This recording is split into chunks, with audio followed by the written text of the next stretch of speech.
আসসালামু আলাইকুম ওরহমতুল্লাহি ওবরাকাতুহ। ইন্নাল হামদালিল্লাহ নাহমাদুহু ওয়া নুসাল্লি আলা রাসূলিহিল কারীম। সুপ্রিয় দর্শক, দেশের বাইরে যে যেখান থেকে এই মুহূর্তে আমাদের সাথে যুক্ত হয়েছেন সবাইকে স্বাগত জানাচ্ছি। আমি ওবায়দুল্লাহ আল কাফি। দেখছেন আপনাদের প্রিয় চ্যানেল নেক্সাস টেলিভিশনের নিয়মিত আয়োজন ব্যাকম্যানস বিস্কিটস নিবেদিত ইসলামী জীবন বিধান। আজকে অন্যান্য দিনের মতো আমরা একটি নির্দিষ্ট বিষয় নিয়ে আলোচনা করব, আর তা হলো বর্ষবরণে ইসলামী চেতনা। এই বিষয়টি নিয়ে আলোচনা করার জন্য স্টুডিওতে আমন্ত্রিত হয়েছেন খ্যাতিমান ইসলামিক স্কলার, আমাদের অগ্রজ, অত্যন্ত শ্রদ্ধাভাজন ব্যক্তিত্ব, মসজিদুত তাকওয়া সোসাইটি ধানমন্ডি ঢাকার সম্মানিত খতিব শেখ হাফেজ মাওলানা মুফতি সাইফুল ইসলাম হাফিজাহুল্লাহ। চলুন আমরা প্রথমেই সালাম বিনিময় করে নিচ্ছি। আসসালামু আলাইকুম ওরহমতুল্লাহি ওবরাকাতুহু। ওয়ালাইকুম আসসালাম ওরহমতুল্লাহ বরকাত। শেখ কেমন আছেন? আলহামদুলিল্লাহ হামদান কাসীরা। আল্লাহ তাআলার মেহেরবানি, আল্লাহ খুবই ভালো রেখেছেন। আপনি কেমন আছেন? আলহামদুলিল্লাহ, আমিও ভালো আছি। অনেক ব্যস্ততার মাঝেও আপনি সময় দিচ্ছেন, এজন্য আপনাকে অনেক অনেক শুকরিয়া জানাচ্ছি। আলহামদুলিল্লাহ হামদান কাসীরা, আল্লাহ তাআলার মেহেরবানি। আলহামদুলিল্লাহ। সুপ্রিয় দর্শক, আপনাদেরকেও প্রীতি ও শুভেচ্ছা জানাচ্ছি যারা এই মুহূর্তে নেক্সাসের পর্দায় চোখ রেখেছেন এবং ইসলামিক এই জমজমাট আয়োজনটি উপভোগ করছেন, সেই সাথে জানছেন ইসলামিক জ্ঞান। আবারও আপনাদেরকে স্বাগত জানাচ্ছি এবং আমরা সরাসরি শেখের কাছেই চলে যাচ্ছি। যাওয়ার আগে জানিয়ে দিচ্ছি যে ফেসবুক এবং ইউটিউবে সরাসরি সম্প্রচারিত হচ্ছে এই আয়োজন।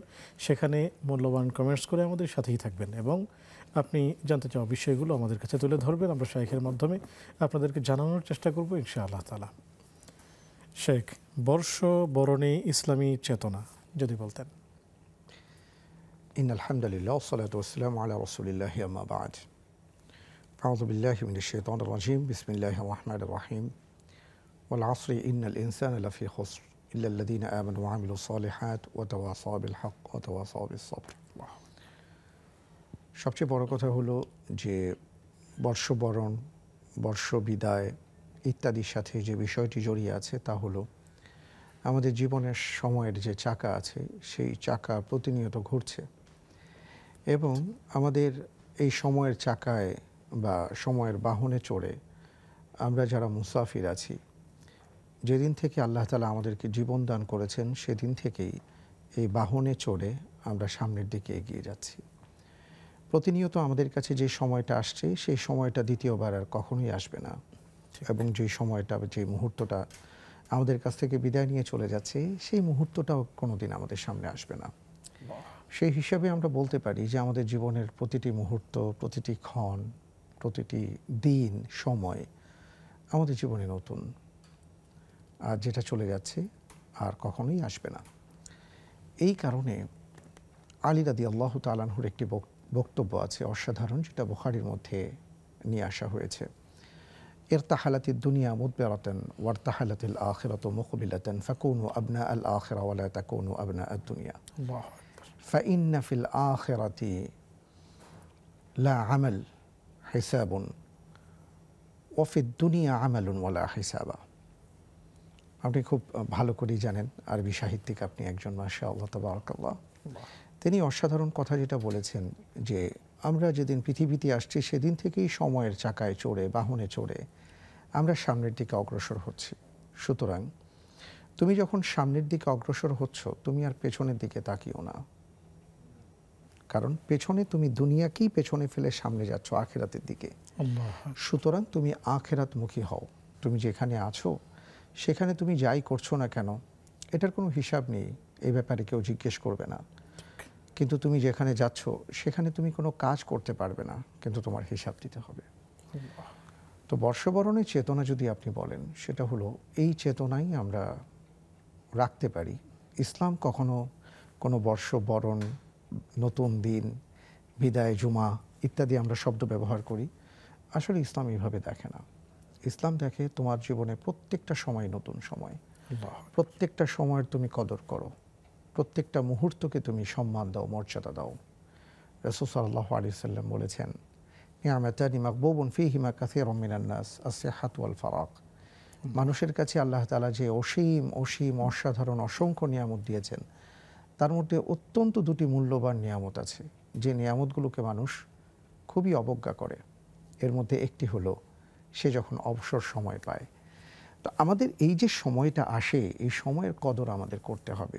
চেতনা বলতে এতটুকু বলতে পারি, বিগত বছর আমাদের যেভাবে কাটাবার কথা ছিল সেভাবে কাটাতে পারিনি, যেভাবে আল্লাহ তাআলার গোলাম হয়ে থাকার কথা ছিল সেভাবে থাকতে পারিনি, যেভাবে মনুষ্যত্ব মানবিকতা রাখার কথা ছিল সেটা আমাদের ছিল না।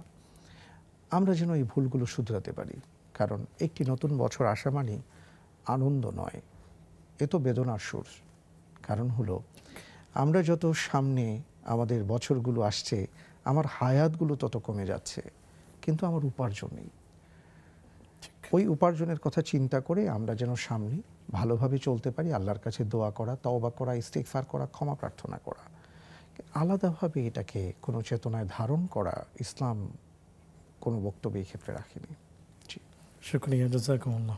বারাকাল্লাহু ফিক। শেখ, আমরা যখন এই বর্ষবরণের নামে বিভিন্ন রকমের যে মূর্তি বা প্রতিমার যে রূপগুলো দেওয়া হচ্ছে, অনেকেই বলছে যে একটা ফেসিস্টের মূর্তি দেওয়া হলো, আসলে এই যে মূর্তি বানানো, এটাকে ইসলাম কোন দৃষ্টিকোণ থেকে দেখে? আসলে ইসলামের অসাধারণ বিষয়গুলোর মধ্যে একটা হলো, আপনি যদি খেয়াল করেন দেখবেন, আমরা যখন বিপদে পড়ে যাই বা আমরা যখন অসুস্থ হই তখন ডাক্তারের কাছে যাই। আমরা বিপদে পড়লে তখন চিন্তা করি এখানে কি করা যায়। ইসলামের বক্তব্য হলো সুদূর প্রসারী, অনেক দূর থেকে ইসলাম আমাদেরকে অনেক কথা বলে দেয়, প্ল্যান দেয়, প্রোগ্রাম দেয়। এর মধ্যে একটা হলো যে এমন কিছু ইসলাম আমাদেরকে নিষেধ করে দেয় যার মাধ্যমে পরবর্তীতে আমরা না হোক, পরবর্তী প্রজন্ম অথবা তার পরের প্রজন্ম অথবা তার পরের প্রজন্ম বিপদে পড়ে যেতে পারে। এর মধ্যে মৌলিকভাবে একটা বিষয় হলো মূর্তি অথবা প্রতিমা বা ভাস্কর্য, আপনি যাই বলেন না কেন। আপনি খেয়াল করলে দেখবেন যে কোরআনে কারীমের অসংখ্য আয়াত আছে, মা হাদিহি তামাসিলুল্লাতী আনতুম লাহা আকিফুন। এইভাবে আল্লাহ তাআলা আয়াতে কারিমাতে উল্লেখ করেছেন। বিভিন্ন নবী রাসূলগণকে আল্লাহ সুবহানাহু ওয়া তাআলা মূর্তি এবং প্রতিমার ব্যাপারে যেমন সতর্ক করেছেন, তারাও সতর্ক ছিলেন। ইব্রাহিম আলাইহিস সালাতু ওয়াস সালাম তো সুস্পষ্টভাবে এইভাবে দোয়াই করেছেন যে ওয়াজনুবনি ওয়া বানিয়া আন না'বুদাল আসনাম, যে আপনি আমাকে রক্ষা করুন, আমার সন্তান সন্ততিকে এই মূর্তিগুলো থেকে হেফাজত করুন, কারণ রব্বি ইন্নাহুন্না আযলালনা কাসীরাম মিনান নাস। তিনি মূল কথাটা বলে দিয়েছেন। অধিকাংশ মানুষদেরকে বা অধিকাংশ আপনার বান্দাদেরকে যারা পথভ্রষ্ট করে, এদের সবচেয়ে বড় অংশটা হলো এই মূর্তিগুলো। এইভাবে তিনি উল্লেখ করেছেন। এবং আপনি সূরা নূহের দিকে যদি তাকান, সেখানে ইতিহাস উল্লেখ করা আছে। একসময় মূর্তি পূজা ছিল না পৃথিবীতে, এবং মানুষ মূর্তি পূজা করতো না, তাওহীদবাদী ছিল। এবং নূহ আলাইহিস সালাতু ওয়াস সালামের সময় তিনি যেহেতু লম্বা একটা সময় পেয়েছেন, ৯৫০ বছর কেবল দাওয়াতি কাজই করেছেন, তিনি বেশ কয়েকটা প্রজন্ম পেয়েছেন, কয়েকটা সভ্যতা পেয়েছেন। তো এর মধ্যে তিনি উল্লেখ করেছেন যে এই সভ্যতার মধ্যে তিনি দেখেছেন যে প্রাচীন সভ্যতায় বা প্রাচীন সময়ে, ওনার সময়ের প্রাথমিক সময়ে কিছু ভালো মানুষ ছিলেন, তাদেরকে মানুষ স্মরণে রাখার জন্য তাদের মূর্তি তৈরি করেছে। পরবর্তী প্রজন্ম এসে মূর্তি তৈরি করার পর আরেকটু সামনে অগ্রসর হয়েছে। এরপরে প্রজন্ম আরেকটু সামনে অগ্রসর হয়ে একটা পর্যায়ে তাদেরকেই তারা আর কি ইলাহ বলে তারা স্বীকৃতি দিয়েছে। এইভাবে মূর্তি, প্রতিমা, এই আর কি পূজাগুলো প্রবেশ করেছে। তাই ইসলাম আমাদেরকে কঠোরভাবে নিষেধ করেছে, যে কোনো নামই হোক, যে কোনো ভাবেই হোক, আমাদের মাঝে যেন এইগুলো প্রবেশ না করে। কারণ আজ হয়তো আমরা বেঁচে থাকবো, কিন্তু পরবর্তী প্রজন্মের কথাও তো আমাদের চিন্তা করতে হবে। পরবর্তী প্রজন্মের মধ্যে ঢুকে যেতে পারে, যেটা ইতিমধ্যে আমরা দেখেছি। আমরা দেখেছি যে ছবির সামনে মানুষ মালা গেঁথে দোয়া করেছে, ছবির সামনে নমো করেছে, অনেক কিছুই করেছে, এখনও করে। এগুলো সব আল্লাহ তাআলা পবিত্র কোরআনুল কারীমে বলে দিয়েছেন। ইসলামের বক্তব্য হলো, যেখানে সমস্যা সেখানে যাবা কি যাবা না সেটা পরে, আগে থেকে এই দরজা বন্ধ করে দিয়ে বলা হয়েছে যাওয়াই যাবে না। শুকরিয়া, জাযাকুমুল্লাহ। শেখ, আমরা একজন দর্শককে যুক্ত করে নিচ্ছি, তারপর আমরা আসবো। জি, আসসালামু আলাইকুম ওয়া রাহমাতুল্লাহ। ওয়ালাইকুম আসসালাম। আমার প্রশ্নটা হচ্ছে, আমি জোহরের 4 রাকাত সুন্নত একসাথে পড়ার নিয়ত করে তারপরে 2 রাকাত পড়ে ভুলে সালাম ফিরে ফেলেছি, তারপরে আবার 2 রাকাত পড়েছি। এটা আমার ঠিক হয়েছে নাকি আমার সোসেজটা দিতে হবে? জি, আর কোনো প্রশ্ন? না, একটাই। জি জি, প্রিয় দর্শক, আমাদের সাথেই থাকুন, শেখ উত্তর দিবেন ইনশাআল্লাহ তাআলা। আসসালামু আলাইকুম ওয়া রাহমাতুল্লাহ। ওয়ালাইকুম আসসালাম ওয়া রাহমাতুল্লাহি ওয়া বারাকাতুহু। হুজুর, আমার তো একটা প্রশ্ন। জি, প্রথম প্রশ্ন, আমার একটু সময় দিবেন, ফোনটা কাটবেন না। জি, কিছু দোয়া বলবো, দোয়াটা সহিটা কিছু জানার চেষ্টা করবো আর কি জি হুজুরের কাছ থেকে। আল্লাহুম্মা সাল্লি আলা নাবিয়ানা মুহাম্মদ, আল্লাহুম্মা জাআলকা মিন হাদিক, রাব্বানা আমান্না ফাগফির লানা ওয়ারহামনা আনতা খায়রুর রাহিমিন, আল্লাহুম্মা জিদনা ফাসআল কাতি, সুবহানাল্লাহি ওয়া বিহামদিহি, সুবহানাল্লাহি লাযিম, লা হাওলা ওয়ালা কুওয়াতা ইল্লা বিল্লাহি ওয়া লা মালজা ওয়ালা মালজাতা আমিন লা ইল্লা হুয়া আলাইহি হাসবুনাল্লাহু ওয়া নি'মাল ওয়াকিল ওয়া লা ইলাহা ইল্লাল্লাহু হাদাল জান্নাহ মানি আতুরবি নাদিন সফি রব্বি হাবলি বিফাতলি ইন্নাল্লাহা ইউহিব্বু মাইয়াশা। আল্লাহুম্মা ইন্না নাউযুবিকা মিন আযাবিল কবরি ওয়া আউযুবিকা মিন ফিতনাতিল মাহিয়া ওয়াল মামাত। আল্লাহুম্মা ইন্নী আসআলুকা রিদাল জান্নাহ, আল্লাহুম্মা ইন্না আউযুবিকা মিন ফিতনাতিদ দুনিয়া আন্নী মাশানিয়াত দুর আনতা আরহামুর রাহিমিন। আল্লাহুম্মা রাব্বানা আজিবিল বাস ফি আনতা সাবিল আবিতা ইল্লা বিতাউন শিফাউ লা ইয়াজিদ সাফানা আশালুল্লাহু লাযিম রাব্বিল আসবিল আযীম। হুজুর আমার আরেকটা প্রশ্ন আছে, ওইটা শুনবেন। মানে আপনার এই দোয়াগুলো সঠিক কিনা শায়েখ বলবেন? আরেকটা প্রশ্ন আছে, জি ওইটা হচ্ছে নামাজে যখন আমি সেজদাটা দেই, কালকে একটা ভাবির সাথে ট্রাই করলাম, ভাবি আমার সেজদাটা ভুল ধরছে, মানে হাত দুইটা যে বিছায়া ঠিক মাটির সাথে মিশাইয়া দিয়ে সেজদা দিব, নাকি এইভাবে পনিটা আগায় দিতে হবে, মানে জি মাটির সাথে বলে মিশানো যাবে না, এটা আমি জানতে চাইছি। জি প্রিয় দর্শক, আমাদের সাথেই থাকুন, শায়েখ উত্তর দিবেন ইনশাআল্লাহ তাআলা। আচ্ছা। শেখ, আমরা খুবই চমৎকার কথামালা শুনছিলাম, সুন্দর সুন্দর শব্দ চয়নে। আল্লাহ তাআলা আপনাকে নেক হায়াত দান করুন এবং অসাধারণ মর্মধারী কিছু কথা শুনলাম আমাদের বর্ষবরণের ইসলামী চেতনার এই শিরোনামে। আমরা এখন আপনার কাছ থেকে এই প্রশ্নগুলোর উত্তর নিয়ে নিতে চাচ্ছি যে আমাদের একজন বোন জানতে চেয়েছেন যে জোহরের 4 রাকাত সুন্নত নামাজের নিয়ত করেছেন, 2 রাকাত পড়ে তিনি সালাম ফিরিয়েছেন, পরে আরও 2 রাকাত পড়েছেন। আসলে এভাবে কি ওনার নামাজটি হয়েছে কিনা? আমি যদি একটু পেছন থেকে বলি তাহলে এখানে আসলে মাসালাগত কিছু বৈচিত্র্য আমরা লক্ষ্য করি। যেমন আপনি ইমাম শাফি রাহিমাহুল্লাহ বা ইমাম হাম্বলি মাযহাবের কথা যদি আমরা বলি, এই সকল মাযহাবে ওনাদের বক্তব্য হলো যে রাসূল সাল্লাল্লাহু আলাইহি ওয়াসাল্লাম দিনে এবং রাতে উভয় ক্ষেত্রেই 2 রাকাত করেই নফল সালাত আদায় করেছেন। সুন্নত মূলত নফলেরই একটা পার্ট। তো এই কারণে ওনাদের বক্তব্য হলো 4 রাকাত নয়, আপনি 2 রাকাত করে পড়ুন। ইমাম আবু হানিফা আলাইহির রাহমাহ বা হানাফি মাযহাবে আমরা দেখি যে 4 রাকাতের কথা উল্লেখ করা আছে এবং বলা হয়েছে এটা 4 রাকাতই মূলত একসাথে বা এক সালামে পড়ার কথা উল্লেখ করা হয়েছে। এই কারণে তার জন্য দুটো অবকাশ আছে। একটা হলো যে তিনি যদি মনে করেন তিনি যেহেতু নিয়ত করেছেন 4 রাকাতের, মাঝখানে 2 রাকাত পড়ে সালাম ফিরিয়ে ফেলেছেন, তিনি সেটা সহজসেজদা দিলেও যেমন সঠিক আছে এক মাযহাব অনুপাতে, আর যদি 2 রাকাত পড়ে আবার 2 রাকাত পড়েন এবং যদি সহজসেজদা না দেন তাহলে অন্য ইমামদের মতে এটাও সঠিক আছে। তো উনি দুটোই ওনার সামনে আছে, উনি যেটা ভালো মনে করেন উনি সেটা আমল করতে পারেন ইনশাআল্লাহ তাআলা। শুকরিয়া, জাযাকুমুল্লাহ। বারাকাল্লাহু ফিক। শেখ, আমাদের একজন দর্শক অনেকগুলো দোয়া পড়ে শোনালেন, আপনিও শুনেছেন। এই দোয়াগুলো উনি নিয়মিত পড়ছেন, আসলে এটি ঠিক আছে কিনা এবং ভালো কাজ করছেন কিনা? আলহামদুলিল্লাহ, ওনাকে অনেক অনেক মোবারকবাদ যে উনি অনেকগুলো দোয়া আমাদের সামনে উপস্থাপন করেছেন এবং প্র্যাকটিসিং উনি আমরা বুঝতে পেরেছি। ওনার প্রতি আমাদের রিকোয়েস্ট থাকবে যে এই দোয়াগুলোর চর্চাটা করার আগে আরও সুন্দরভাবে অনুশীলন করা এবং শুদ্ধ চর্চা করার চেষ্টা করা, এটা খুব বেশি গুরুত্বপূর্ণ। আর দ্বিতীয় বিষয়টা বলবো যে উনি যে দোয়াগুলো পাঠ করেছেন এটা কোনো আছে কোরআনে কারিমের আয়াতের অংশ আর কিছু আছে হাদিসের অংশ। তো আল্লাহ রাসূল সাল্লাল্লাহু আলাইহি ওয়াসাল্লাম সব দোয়া এইভাবে একসাথে পড়েন নাই, এক এক সময় এক এক দোয়া পড়েছেন। কিন্তু তিনি যদি মনে করেন যে তিনি হয়তো সেজদাতে সবগুলো দোয়া পড়তে চান বা সালাম ফিরানোর আগে পড়তে চান অথবা সালাম ফিরাবার পরে বা কোনো এক সময় পড়তে চান, ওনাকে আমরা নিষেধ করতে পারি না, উনি করতে পারেন।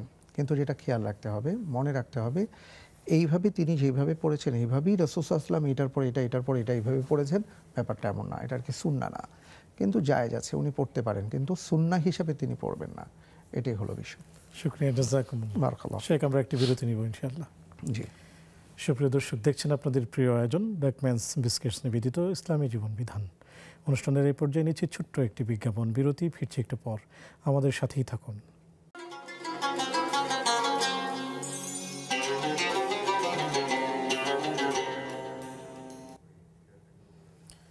আসসালামু আলাইকুম ওয়া রাহমাতুল্লাহি ওয়া বারাকাতুহু। সুপ্রিয় দর্শক, বিরতির পর সাদর আমন্ত্রণ জানাচ্ছি আপনাদের প্রিয় আয়োজন ব্যাকম্যান্স বিস্কিটস নিবেদিত ইসলামী জীবন বিধানে। আলোচনা করছেন শেখ হাফেজ মাওলানা মুফতি সাইফুল ইসলাম হাফিজাহুল্লাহ, সাথে আছে আমি ওবায়দুল্লাহ আল কাফি। পেয়েছি আপনাদের বেশ কিছু প্রশ্ন, জানতে চলে যাচ্ছি সরাসরি শেখের কাছে। শেখ, আমাদের কাছে একজন দর্শক জানতে চেয়েছিলেন যে তিনি সিজদা কিভাবে করবেন, হাঁটু তো জমিনে পড়বে, বাকি কোনোই কি জমিনে বিছানো থাকবে না জমিন থেকে উঠানো থাকবে? হ্যাঁ, বুঝতে পেরেছি। কারণ আমাদের দেশে মা বোনেরা যখন সালাত আদায় করেন স্বাভাবিকভাবেই একটু জড়তা নিয়ে সালাত আদায় করেন, এবং আমরা লক্ষ্য করি যে অনেক ক্ষেত্রেই আমাদের মা বোনদের ক্ষেত্রে যে রুকু সেজদার ক্ষেত্রে একেবারে ওনারা জড়সড় হয়ে মূলত ওইভাবে রুকু সেজদা দিয়ে থাকেন। তো আমরা একটা হাদিসের কথা বলতে পারি, উম্মে সালামা রাদিয়াল্লাহু তাআলা আনহা থেকে যেটা বর্ণিত, তিনি বলেন যে আমরা আর কি উম্মে সালামা রাদিয়াল্লাহু তাআলা আনহার ইয়েটা আসছে এইভাবে যে তিনি পুরুষদের মতন সালাত আদায় করতেন। তো এই বর্ণনাটা আমাদেরকে কিন্তু দুইটা বিষয় ইঙ্গিত প্রদান করে, যে পুরুষদের মতন সালাত আদায় করার মানে হলো কেউ কেউ ছিলেন যারা একটু ভিন্ন আকৃতিতেও সালাত আদায় করেছেন। হ্যাঁ, তো সেই কারণে আমরা বলতে চাই যে প্রথমত সবচাইতে উত্তম হলো যেটা রাসূল সাল্লাল্লাহু আলাইহি ওয়াসাল্লাম বলেছেন, সল্লু কামা রাআইতুমুনি উসাল্লি, তোমরা যেভাবে আমাকে দেখো সেইভাবে সালাত আদায় করো। অর্থাৎ আমি বলবো না যে আমরা পুরুষরা যেভাবে সালাত আদায় করি পুরোপুরি সেইভাবেই সালাত আদায় করা। আমি বলবো যে রাসূল সাল্লাল্লাহু আলাইহি ওয়াসাল্লাম যেভাবে সালাত আদায় করেছেন সেইভাবে সালাত আদায় করতে। কারণ হলো আল্লাহ রাসূল সাল্লাল্লাহু আলাইহি ওয়াসাল্লাম আপনার সেজদা থেকে ওঠার পরে বৈঠকের ক্ষেত্রে কিন্তু ওনার বৈঠকের মধ্যে একটু তারতম্য ছিল। প্রথম বৈঠক একরকম ছিল, দ্বিতীয় বৈঠকটা আরেক রকম ছিল। অর্থাৎ আমরা পুরুষরা যেভাবে বৈঠক দিয়ে থাকি সেটা ছিল প্রথম, আর যেভাবে আমাদের মা বোনেরা বৈঠকটা দিয়ে থাকেন সেটা ছিল দ্বিতীয় বৈঠক। কিন্তু আমরা কিন্তু টোটালটা সেইভাবে ফলো করি না। আমি সেটাই বললাম যে রাসূল সাল্লাল্লাহু আলাইহি ওয়াসাল্লামের স্টাইলে সালাত আদায় করাটাই হলো আমাদের জন্য সর্বোত্তম পন্থা। তো এই ক্ষেত্রে সেজদার ক্ষেত্রে আর কি কোনোইটাকে মাটি থেকে সরিয়ে বা আপনার উরু থেকে সরিয়ে দেওয়া, এটা হলো রাসূল সাল্লাল্লাহু আলাইহি ওয়াসাল্লামের সেজদার আর কি সুন্নতি পন্থা বা পদ্ধতি, এটা আমরা বলবো। তো এই ক্ষেত্রে এইটা করাই সর্বোত্তম।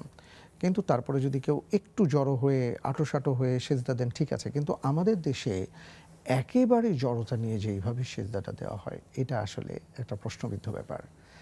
তো এই ক্ষেত্রে আমি বলবো যে আপনি যেটা শুনেছেন অনেকটা ঠিক, যে সেজদার ক্ষেত্রে একেবারে জড়তা নিয়ে সেজদা না দেওয়া, কিছুটা ফাঁকা রেখে সেজদা দেওয়ার চেষ্টা করা, কোনোটাকে একটু উঠিয়ে রাখা। জি জি। একটা হলো সহজাত আল্লাহ তাআলা ফিতরাতান মা বোনদেরকে সৃষ্টি করেছেন, ওনারা একটু জড়তা নিয়ে থাকবেন, কিন্তু আমরা যেটা দেখি এত এইভাবে না। এই হলো বিষয়। শুকরিয়া, জাযাকুমুল্লাহ। বারাকাল্লাহ। শেখ, আমরা দর্শকদেরকে যুক্ত করতে চাই। জি, আসসালামু আলাইকুম ওয়া রাহমাতুল্লাহ। আসসালামু আলাইকুম। ওয়ালাইকুম আসসালাম। হুজুর ভালো আছেন? আলহামদুলিল্লাহ, আমরা ভালো আছি, নিশ্চয়ই আপনিও ভালো আছেন। জি, আপনাকে স্বাগতম। আপনি আপনার প্রশ্নগুলো অবশ্যই করবেন, টেলিভিশনের ভলিউমটি কমিয়ে তারপর। ঠিক আছে হুজুর, আমি আমেনা চট্টগ্রাম থেকে বলছি। স্বাগতম। হুজুর, আমার প্রশ্ন হলো, হুজুরের কাছে আজকে 4 বছর বা 3 বছর যাবত গলার ভিতরে একটা কাটা মতো লাগে, অনেক ডাক্তার দেখাচ্ছি, কোনো ভালো হইতেছে না, আমার খুব খারাপ লাগে। কিন্তু কোরআন শরীফে এরকম আয়াত আছে যে জিনিস পড়লে ভালো হয়ে যাবে, যদিও থাকে তাহলে কত না বার আয়াত বললে আমি খুব উপকৃত হব হুজুরের জন্য। জি জি, প্রিয় দর্শক আমাদের সাথেই থাকুন, সহায়ক উত্তর দিবেন ইনশাআল্লাহ তাআলা। আসসালামু আলাইকুম ওয়া রাহমাতুল্লাহ। জি, কে আছেন আমাদের সাথে?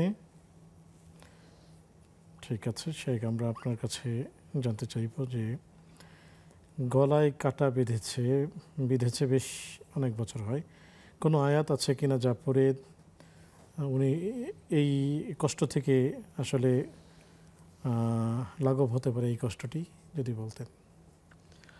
আল্লাহ তাআলা ওনাকে হেফাজত করুন, ওনার জীবনটাকে সহজ করুন। স্বাভাবিকভাবেই গলায় যদি কিছু থাকে তাহলে কথা বলতে খাওয়া দাওয়া করতে কষ্ট হয়, আল্লাহ তাআলা ওনার কষ্টটাকে সহজ করে দিন, আমিন। এবং তিনি বলেছেন কয়েক বছর ধরে অবস্থায় অনেক ডাক্তার দেখিয়েছেন, কাজ হচ্ছে না। হোমিওপ্যাথির ডাক্তারদের কথা আমরা শুনেছি যে অনেক সময় এই ব্যাপার নিয়ে ওনারা কাজ করেন।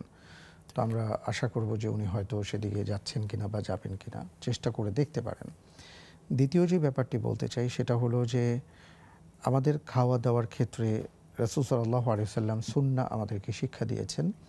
আমরা খাবার গ্রহণ করার ক্ষেত্রে বিসমিল্লাহ বলে খাবো। বিসমিল্লাহ বলে খেলে যেটা হয় সেটা হলো যে খাবারের যত কল্যাণ আছে সেই কল্যাণগুলো আল্লাহ তাআলা আমাদেরকে দান করেন। আল্লাহু আকবার। তো এই কারণে আমি আমার এই সম্মানিতা দর্শককে বলবো যে আপনি পানি খাবারের ক্ষেত্রে বা যে কোনো খাবারের ক্ষেত্রে বিসমিল্লাহ বলবেন এবং এই বিশ্বাস রাখবেন যে আল্লাহ তাআলা আপনার এই সমস্যাটা দূর করে দেবেন ইনশাআল্লাহ তাআলা।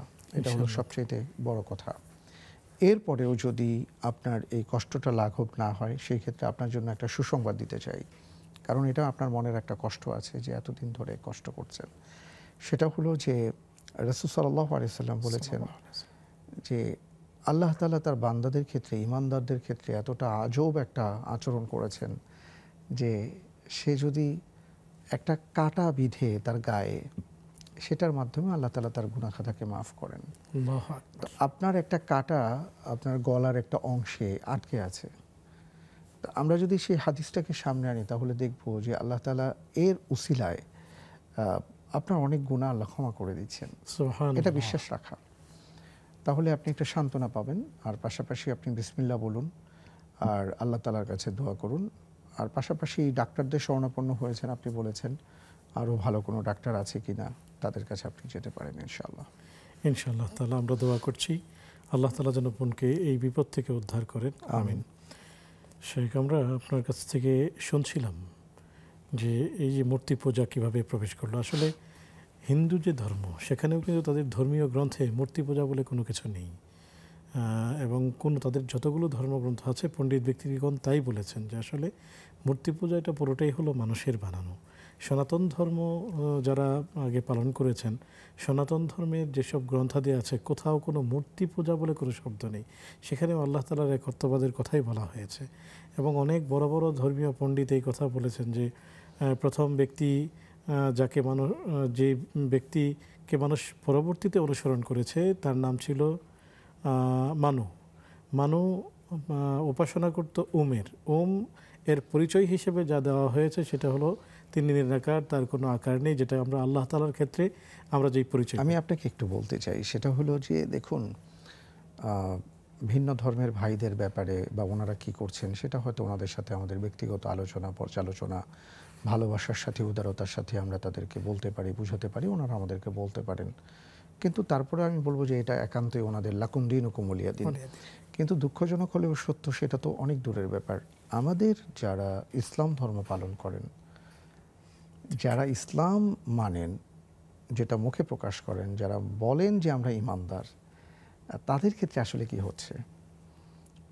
তো আমার মনে হয় এটা বেশি আমাদের হাইলাইটস করা দরকার যে আমরা যারা ঈমানদার দাবি করি আমরা আসলে এটা কি করছি। আপনার কোরআন কি বলে, আপনার সুন্নাহ কি বলে, আপনি যেই লাইফস্টাইল ফলো করছেন বলে মুখে স্বীকৃতি দিচ্ছেন কিন্তু আসলেই তা করছেন কিনা, এটা আমাদের বেশি, আমি মনে করি যে বেশি চর্চা করা দরকার। শুকরিয়া শেখ। আমরা একজন দর্শককে যুক্ত করছি। আসসালামু আলাইকুম ওয়া রাহমাতুল্লাহ। ওয়ালাইকুম সালাম ওয়া রাহমাতুল্লাহি ওয়া বারাকাতুহু। আমি মোহাম্মদ তারিকুল ইসলাম বলছি মোহাম্মদপুর থেকে। স্বাগতম প্রিয় ভাই। হুজুরের কাছে আমার প্রশ্ন হচ্ছে বদলি হজ সংক্রান্ত একটু আমাকে যদি ডিটেইলস যত শর্টে বলা যায়, শর্ট মানে এটা ডিটেইলস। আমি আমার এক আত্মীয়ের ব্যাপারে বদলি হজ করার ব্যাপারে বছর নিয়োগ করেছি, তো এই বিষয়ে একটু যদি হযরত আমাকে। জি, সাথেই থাকুন, শেখ উত্তর দিচ্ছেন ইনশাআল্লাহ তাআলা। শেখ, আপনি যেমনটি শুনলেন বদলি হজের ব্যাপারে। জি, অনেক ধন্যবাদ ভাইকে। আসলে বদলি হজের ব্যাপারটা সুন্নাহ দ্বারা প্রমাণিত, এবং এই ক্ষেত্রে রাসূল সাল্লাল্লাহু আলাইহি ওয়াসাল্লামের কাছে একজন নারী এসে প্রশ্ন করেছিলেন তার মা অথবা বৃদ্ধ বাবা বা বৃদ্ধা মায়ের ব্যাপারে যে আমি কি তার পক্ষ থেকে হজ করতে পারবো কিনা। আল্লাহ রাসূল সাল্লাল্লাহু আলাইহি ওয়াসাল্লাম তাকে অনুমতি দিয়েছেন। একজন পুরুষ সাহাবার ক্ষেত্রে বর্ণনাটা আসছে। এই ক্ষেত্রে বদলি হজ করা যাবে। তো এই হজের ক্ষেত্রে নিয়ম হলো যে যিনি বদলি হজটা করবেন উনি আগে ওনার হজটা করে নেবেন, তারপরে তিনি বদলি হজটা করবেন।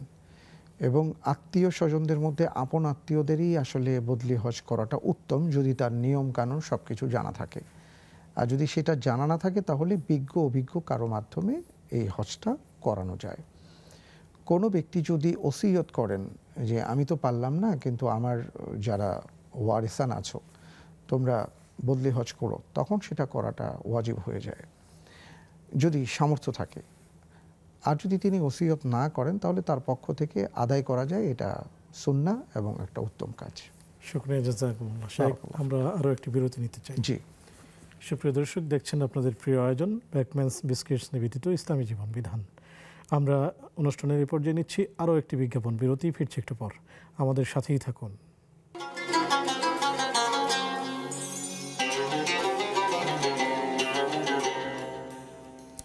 আসসালামু আলাইকুম রহমতুল্লাহি বারাকাতুহু।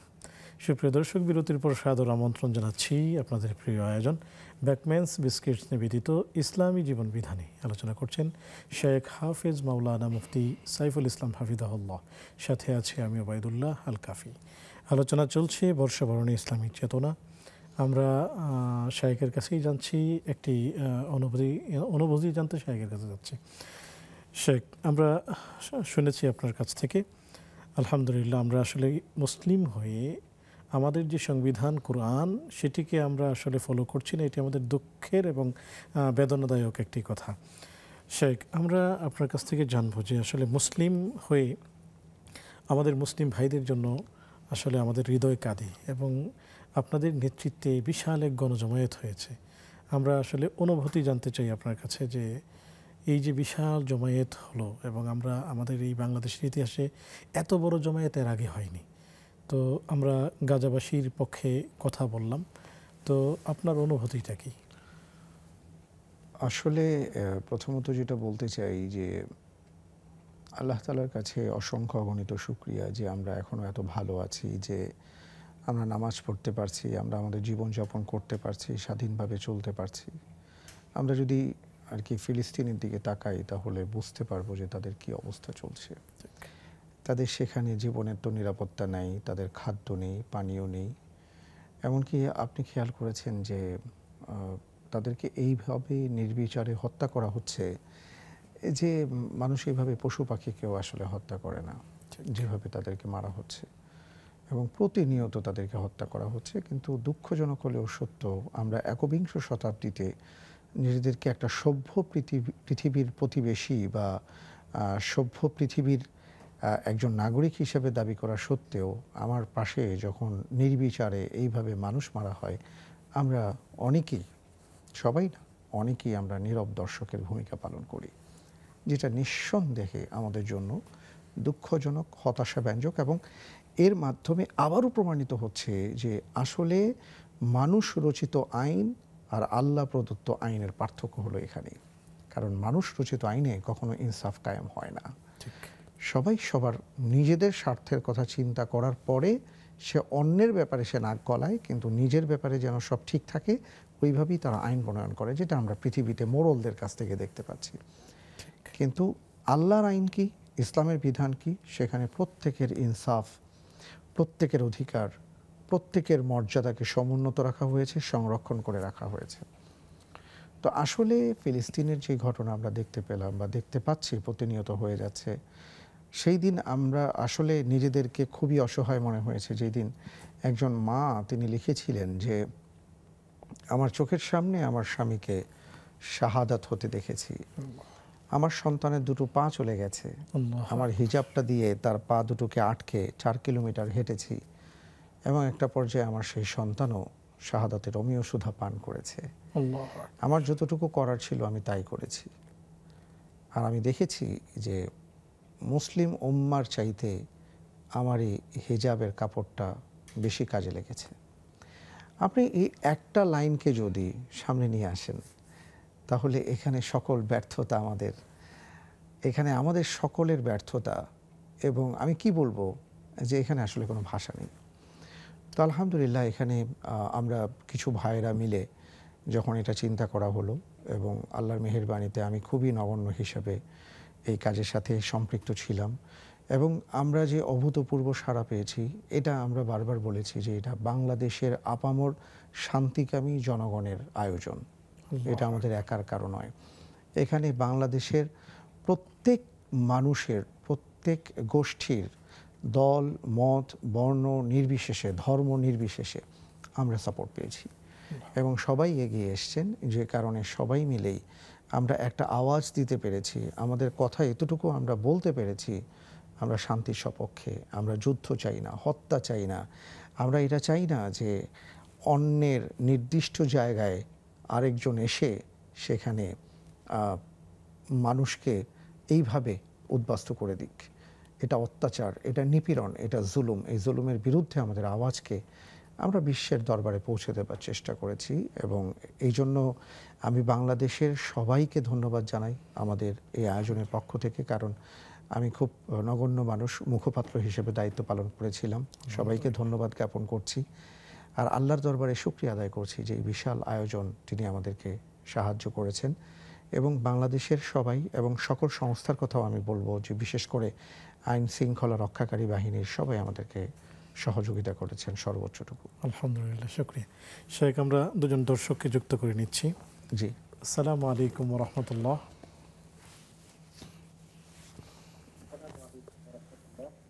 ওয়ালাইকুম আসসালাম রাহমাতুল্লাহি ওয়া বারাকাতুহু।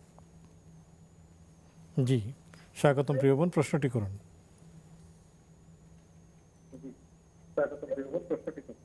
হুজুর, আমি একটা প্রশ্ন করতে চাচ্ছি হুজুর। জি, টেলিভিশনের ভলিউমটি কমিয়ে তারপর প্রশ্ন করুন। হুজুর, আমি একটা প্রশ্ন করতে চাচ্ছি হুজুর। এটা ঢুকলাম। আমার ঢুকলাম না। আল্লাহ, এটা ঢুকছে। হুজুর, জি। আসসালামু আলাইকুম। ওয়ালাইকুম আসসালাম। জি, প্রশ্নটি করুন। আমি ফরজ নামাজের পর আল্লাহুম্মা একবার করি, আল্লাহুম্মা আল্লাহু আকবার একবার, আস্তাগফিরুল্লাহ তিনবার, আল্লাহুম্মা আনতাস সালাম মিনকাস সালাম, তাবারাক তাআলা জাল জালালি ওয়াল ইকরাম, জি, তারপর আয়াতুল কুরসি একবার, তারপরে আল্লাহুম্মা আইননি আলা যিকরিকা ওয়া হুসনি ইবাদাতিক তিনবার, জি, তারপর সুবহানাল্লাহ 33 বার, আলহামদুলিল্লাহ 33 বার, 34 বার। জি, জি,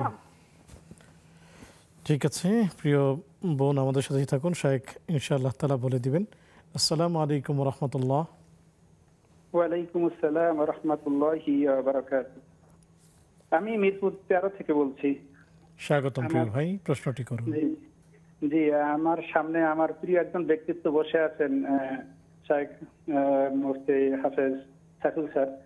তা আমি তাকওয়াতে নামাজ পড়ি, তো আমার খুব ভালো লাগে যে এই মাযহাবের গোড়ামি থেকে উনি বেরিয়ে এসে বিশুদ্ধ ইসলামের কথা সাহসের সাথে বলেন। আলহামদুলিল্লাহ, আপনাদের দুজনকে আমি ভালোবাসি আল্লাহর জন্য। আলহামদুলিল্লাহ, আলহামদুলিল্লাহ। তা আমার ছোটখাটো 3টা প্রশ্ন। সেটা হচ্ছে, প্রথমত যে আমি আমার বাচ্চাকে নামাজ শিখাতে চাই।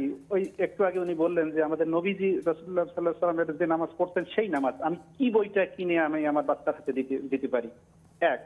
2 নম্বর হচ্ছে, আমরা যে আসসালামু আলাইকুম দেওয়ার পরে উত্তর যে কেউ বলে ওয়ালাইকুম আসসালাম, কেউ বলে ওয়ালাইকুমুস সালাম, আবার একটু আগে একজন বলেন ওয়ালাইকুম সালাম, কোনটা সঠিক?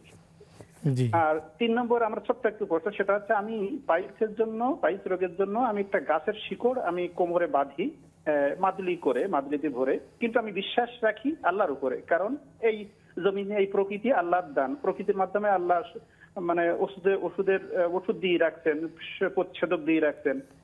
সেটা কি তাবিজের আন্ডারে পড়বে নাকি আমি এটা সত্যি পড়ি? আমি যেহেতু 5 ওয়াক্ত নামাজ পড়ি, কিন্তু আমি শিরক থেকে বেঁচে থাকতে চাই, বিদআত থেকে বেঁচে থাকতে চাই, তো জানাবেন প্লিজ। জি, প্রিয় ভাই, আমাদের সাথেই থাকুন, শেখ উত্তর দিবেন ইনশাআল্লাহ তাআলা। শেখ, প্রথমেই আসছি ফরজ নামাজের পরে আমাদের বোন প্রথমেই ফরজ নামাজের পরে তিনি বেশ কিছু দোয়ার কথা বললেন, এগুলো ঠিক আছে কিনা?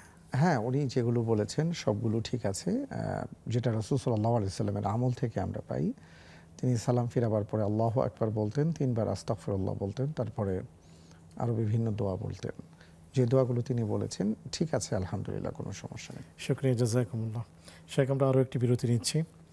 সুপ্রিয় দর্শক, দেখছেন আপনাদের প্রিয় আয়োজন বেকম্যানস বিস্কিটস নিবেদিত ইসলামী জীবন বিধান অনুষ্ঠানের এই পর্যায়ে আমরা আরও একটি বিরতি নিচ্ছি, ফিরছি একটু পর, আমাদের সাথেই থাকুন।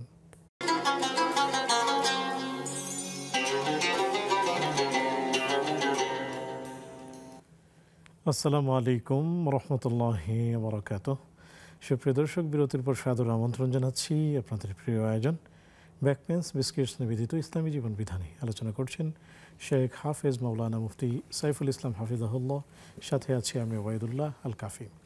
পেয়েছি আপনাদের বেশ কিছু প্রশ্ন, জানতে চলে যাচ্ছি সরাসরি শেখের কাছে। শেখ, ছেলেদেরকে, শিশুদেরকে এবং আমাদের কাছের লোকজনকে বিশুদ্ধ নামাজ পড়ার ব্যাপারে কোন বইটি সাজেস্ট করা যেতে পারে?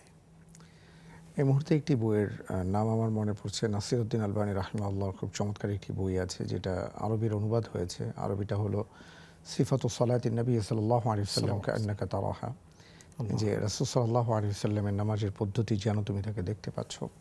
তো বাংলায় এটার অনুবাদ অনেকেই করেছেন রাসূলুল্লাহর নামাজ বলে, রাসূল সাল্লাল্লাহু আলাইহি ওয়াসাল্লামের নামাজ। এবং এই বইটি এমএন সিরাজুল ইসলাম সাহেব অনুবাদ করেছেন, ওনার অনুবাদটা ভালো। এছাড়াও রাসূলুল্লাহর নামাজ নামে ডক্টর আসাদুল্লাহ গালিব সাহেবের একটা বই আছে, সেটাও তিনি দেখতে পারেন। তো আমার এই মুহূর্তে এই দুইটা বইয়ের কথা মনে পড়ছে। আরেকটা পেয়েছিলাম সলাতুল মুসলিমিন নামে, এটা এখন অনুবাদটা পাওয়া যায় কি না আমি ঠিক জানি না, শেখ মাসউদ লিখেছিলেন, সেটাই বইটা এখন মনে হয় না পাওয়া যাচ্ছে।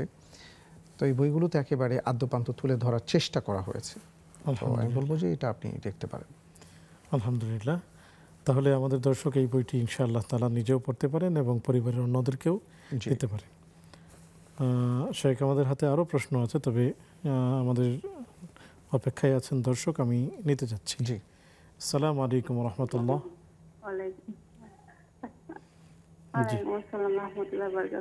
হুজুর, আমার একটা প্রশ্ন, যে রমজান মাসের শেষে 6টি রোজা রাখা লাগে, এটা কি 7টি রোজা, এটা কি 6টি রাখা লাগবে?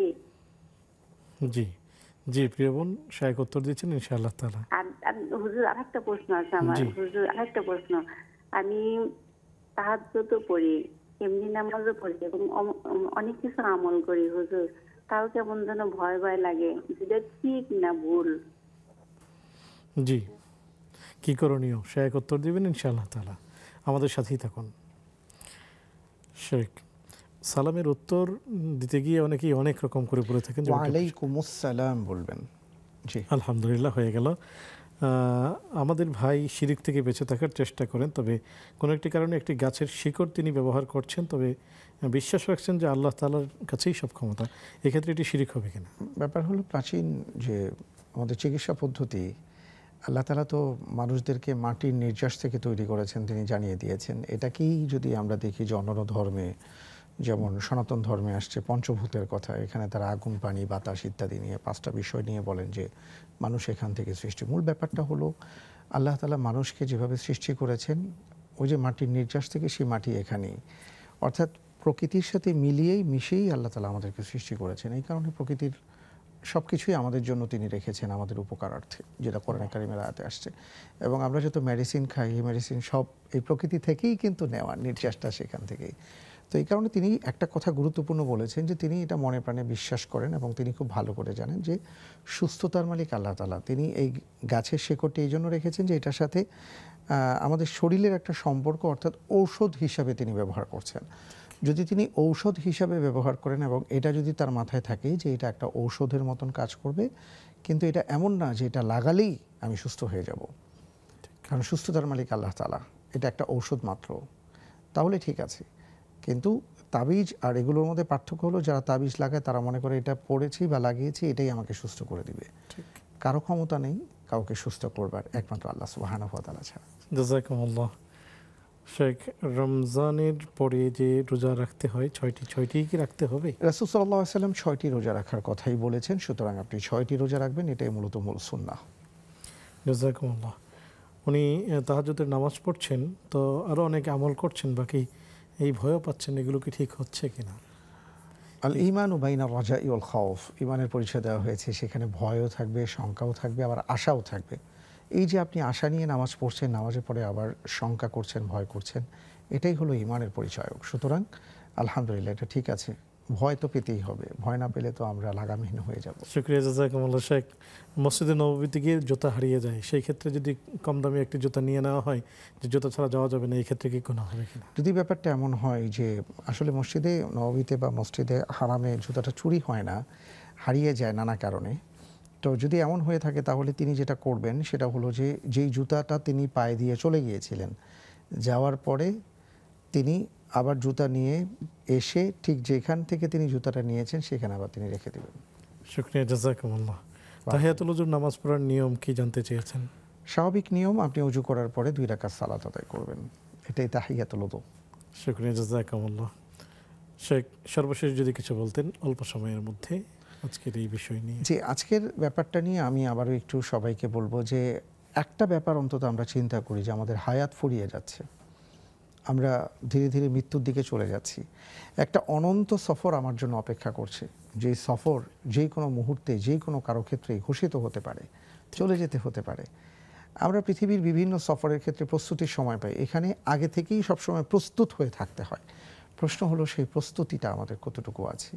আমরা এই যে আজকের দিনকে কেন্দ্র করে নানা ধরনের হই হুল্লোড়, উৎসব উচ্ছ্বাস ইত্যাদি আমরা দেখতে পাচ্ছি, এটা আসলে চিন্তার খোরাক যোগায় যে এটা কি আমাদের আনন্দ উৎসবের ব্যাপার নাকি আমাদের আশঙ্কার ব্যাপার, শঙ্কার ব্যাপার। কারণ আমার তো জীবন থেকে একটা সময় হারিয়ে গেছে, আমি তো মৃত্যুর দিকে চলে যাচ্ছি। আনন্দ তো তার জন্য যে মৃত্যুর পরের জীবনটাও তার সুন্দর হবে। ঠিক। সুতরাং আমরা যেন এই চিন্তা করি। আমি আমার নিজেকে নসিহা করছি, সবাইকে বলবো যে সামনের জীবন যেটা আসছে সেটার জন্য কতটুকু প্রস্তুত ও কথা চিন্তা করে যেন আমরা আল্লাহ রাব্বুল আলামিনের কাছে তওবা ইস্তিগফার সহকারে জীবন যাপন করতে পারি, সেই তৌফিক তিনি আমাদেরকে দান করুন। আমিন ইয়া রাব্বাল আলামিন। অনেক শুকরিয়া, জাযাকুমুল্লাহ। ধন্যবাদ।